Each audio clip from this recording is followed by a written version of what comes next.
सबको बताता जा। ये तिरंगा विश्वजन को सत्य का संदेश है। ये तिरंगा कह रहा है अमर भारत। मंच की ओर सम्मान और अनुशासन के साथ आगे बढ़कर मुख्य अतिथि महोदय से परेड निरीक्षण का आग्रह किया। मुख्य अतिथि माननीय श्री जीतू पटवारी जी परेड निरीक्षण हेतु सफेद खुली जीप में सवार हो चुके हैं। आपके साथ ही इंदौर कलेक्टर श्री लोकेश कुमार जाटव जी और डीआईजी श्री हरिनारायण चारी मिश्र जी खुली जीप में मुख्य अतिथि भव्य और आकर्षक परेड का निरीक्षण करेंगे। इंदौर का ये खूबसूरत नेहरू स्टेडियम, ये जवान राष्ट्र की शक्ति है, देश की धरोहर है, भारत का गौरव है, भविष्य की मंद गति से आगे बढ़े। हमारे मुख्य अतिथि महोदय निरीक्षण कर रहे हैं, भव्यता देखी बनती है। परेड में 19 दल शामिल है जिनका नेतृत्व कर रहे हैं। परेड जहां हमारा इकबाल की इन पंक्तियों में छिपी है भारतीय संस्कृति की एकता,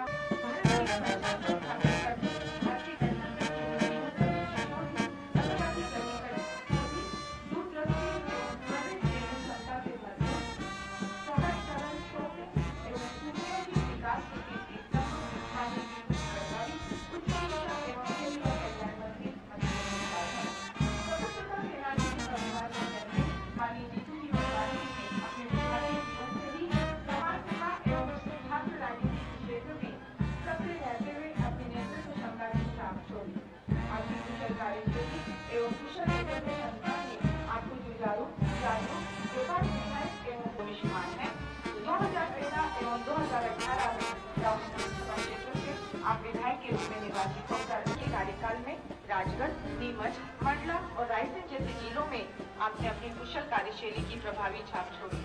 शासन की योजनाओं को जनता तक बेहतर ढंग से पहुंचाना प्रशासन का पहला दायित्व मानने वाले एवं सरकारी कामकाज में तकनीक का उपयोग करने में महारत रखने वाले जिलाधीश लोकेश जाटव जी जुड़े बाबा साहब अम्बेडकर संविधान निर्मात्री सभा के सदस्यों और स्वतंत्रता संग्राम के उन बलिदानियों और सेनानियों का कृतज्ञ पूर्वक स्मरण करता हूं, जिनके त्याग और मातृभूमि के अम्बेडकर संविधान निर्मात्री सभा के सदस्यों और स्वतंत्रता संग्राम के उन बलिदानियों और सेनानियों का कृतज्ञ पूर्वक स्मरण करता हूं, जिनके त्याग और मातृभूमि के प्रति समर्पण से आज हम आजाद भारत में सांसें ले रहे हैं। आज का दिन हमें आजाद देश के नागरिक के नाते आजादी को बरकरार रखने और इस विशाल देश के असंख्य नागरिकों के सुख दुख में भागीदार होने के कर्तव्य का भी स्मरण कराता है। प्रदेश में हालिया विधानसभा निर्वाचन में नागरिकों ने हमारी सरकार को विश्वास जताया। इस जनादेश के लिए हम प्रदेशवासियों के आभारी हैं। हमारी सरकार को काम करते हुए केवल 40 दिवस हुए हैं। हमने प्रदेश की जनता को वचन पत्र दिया है, जिससे हमने 5 साल में पूरा करने का वादा किया है, परंतु हमने इसका तत्काल क्रियान्वयन आरंभ कर दिया है। पदभार ग्रहण करते ही पात्र किसानों को 2 लाख रुपए तक का ऋण माफी का आदेश हमारी सरकार ने जारी कर दिया। उस आदेश पर अमल भी उसी तेजी से हो रहा है। 15 जनवरी को सभी पंचायतों में पात्र किसानों की सूची लगा दी गई है और इसके आवेदन लेने का कार्य आरंभ कर दिया है। किसी भी अन्य राज्य सरकार ने ऋण माफी का क्रियान्वयन इतनी तेज गति से नहीं किया है। यह वचन पत्र के प्रति हमारी प्रतिबद्धता की झलक है। वचन पत्र के कई वादे हमने इतने कम समय में पूरे कर दिए हैं।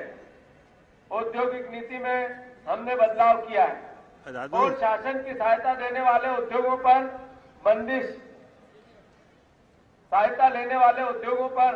बंदिश लगाई है कि हम कम से कम 70% रोजगार मध्य प्रदेश के युवाओं को, नागरिकों को देंगे।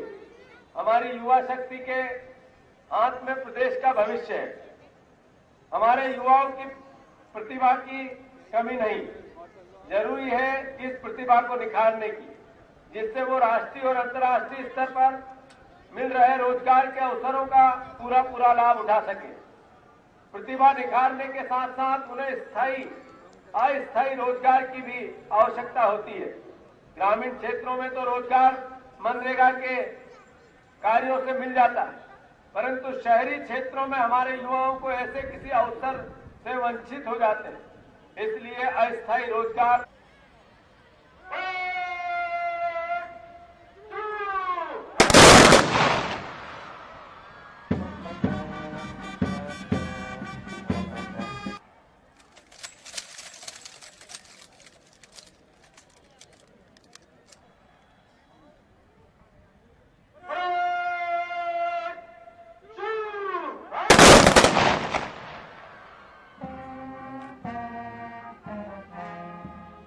आदर प्रकट कीजिएगा और वर्गधारी सलूट करेंगे।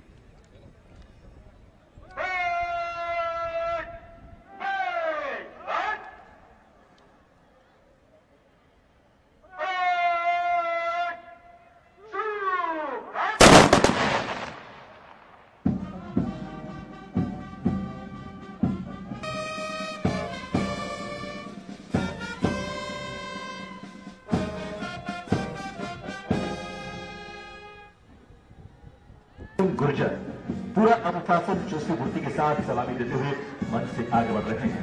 इस दल के ठीक पीछे हैं 4th बटालियन एसएफ का नेतृत्व कर रहे हैं शिवम शर्मा। इसके ठीक पीछे हैं 15वीं बटालियन की शानदार परंपरा का निर्वाह करते हुए सुंदर पोशाकों में सजे जवान राष्ट्र प्रेम की भावना में मिले हुए कदम ताल करते हुए प्लाटून कमांडर रमेश शर्मा। नेहा गोरा जय मंच के सामने से गुजरते हुए छठा तक शहर के होमगार्ड का यह दस्ता आंतरिक सुरक्षा के लिए हर समय तैयार रहता है। सलामी मंच के सामने से गुजरते हुए platoon commander Shri RF Gautam. इसके ठीक पीछे है इंदौर उप निरीक्षक श्री संतोष कुमार दुबे। सफेद खूबसूरत वर्दी में सजे इंदौर की आकाश पुलिस के जवान मंच के सामने से सलामी देते हुए प्लाटून कमांडर श्री राम कुमार रघुवंशी उप निरीक्षक। सधे हुए कदमे कंधों की ऊंचाई तक हवा में लहराते बाजू के साथ अगला दल मंच के सामने से गुजर रहा है। 2 एनसीसी बटालियन का दल पीयूष निखर के हाथों में इसकी कमान। इसके ठीक पीछे उमा राजपूत के कुशल नेतृत्व में इसके ठीक पीछे है एनसीसी एयरविंग का यह दल, जिसकी कमान कृष्णचंद्र के सुरक्षित हाथों में। इसके ठीक पीछे स्काउट का दल, जिसकी कमान संभाल रखी है कुशल किरार ने मंच और अपने अतिथि को सलामी देता गुजर रहा है। इसके ठीक पीछे बालिका गाइड का दल मानसी तंवर के कुशल हाथों में कुशल नेतृत्व में इसकी कमान मंच को सलामी देता हुआ गुजर रहा है। इसके ठीक पीछे है प्राथमिक चिकित्सा से ओतप्रोत रेड क्रॉस का यह दल दिव्यानी साहू के कुशल नेतृत्व में मंच को सलामी देता हुआ गुजर रहा है। इसके ठीक पीछे RI ग्रुप का यह दल दीपाली के कुशल नेतृत्व में मंच को सलामी देता हुआ गुजर रहा है। आज 26 जनवरी के इस पावन पर्व पर मध्य प्रदेश और देश के सभी वासियों को खूब ढेर सारी शुभकामना तो है ही, पर हम सब भारत देश के नागरिक गणतंत्र की रक्षा के लिए नियम कानून संविधान की पालना करते हुए परिवार के संस्कारों को और छोटी छोटी बातें जो जीवन में हम सबको ट्रैफिक के नियम हो या कानून के अनुसार सारी गतिविधियां हो या परिवार के बड़ों का सम्मान हो, मैं समझता हूं सबको आत्मसात करना चाहिए। देशभक्ति में सच्ची देश सेवा यही है कि हम संविधान की पालना करते हुए अपने जीवन यापन को करें। देश के लिए 1 घंटा और खुद के शरीर के लिए 1 घंटा 24 घंटे में से देने की कोशिश करें। अपना खुद का काम जो हमें मिला है उसको जिम्मेवारी देश सेवा में कैसे हम अपने आप को समर्पित कर सकें, यही गणतंत्र की सच्ची सेवा होगी, यही मेरी प्रार्थना है। किसानों की कर्ज माफी का जो बड़ा मसला था, आज उसकी एक झांकी भी निकली, किस तरह से इसकी प्रतिक्रिया आप देख रहे हैं, क्या फीडबैक मिल रहा है ग्राउंड से? अभी डीएम साहब से मेरी बात हो रही थी। इंदौर जिले में 80,000 से ज़्यादा आवेदन किसानों के आ गए हैं। मैं समझता हूँ ये इस बात का घोतक है कि मध्य प्रदेश में लगभग 50 लाख परिवार को ऋण की जय किसान ऋण माफी सहायता योजना का लाभ मिल रहा है। इसको एक सहायता के रूप में उस परिवार को जो एफर्ट्स में था, परेशानी में था, मध्य प्रदेश की सरकार ने लिया है। इस पूरी प्रोसेस में सकारात्मकता है। जब हम बात करते हैं कि किसानों की सहायता करनी है तो मैं समझता हूँ दलगत विचार नहीं आता, विचार मध्य प्रदेश के सहायता और किसानों के भले का आता है। इससे अर्थव्यवस्था भी मजबूत होती है, क्योंकि किसान की क्रय शक्ति बढ़ती है और उसका एक तनाव जो किसान का कर्ज के कारण था वो भी कम होता है। तो इस नाते मैं समझता हूँ सफल योजना है। गौर, जैसे कल आप मिले थे, काफ़ी हंगामा भी हुआ, बीजेपी ने फिर रात को एक बैठक भी आयोजित की। क्या लग रहा है लोकसभा चुनाव में जिस तरह से आपकी भेंट हुई है क्या मायने निकाले जाए? बाबूलाल गौर जी हमारे पिता तुल्य हैं। उन्होंने 2-3 बार मुझे आदेश किया था कि आपको घर लंच या डिनर पे आना है। कल सुबह उनका फ़ोन आया तो एक पारिवारिक दृष्टिकोण के हिसाब से मैं उनके पास गया था। मैं समझता हूं कि उसमें राजनीतिक मायने नहीं निकालने चाहिए और उन्होंने मुझे सीख दी कि एक सच्चा जनसेवक वो होता है जो लोगों की परेशानियों के लिए लड़ता है। उनके लिए जो काम आपको ईश्वर ने दिया है पूर्ण समर्पण के साथ करते रहो, ईमानदार रहो, अपने काम के प्रति सबको साथ लेके चलो। जब आप सत्ता में होते हो तो दलगत राजनीति से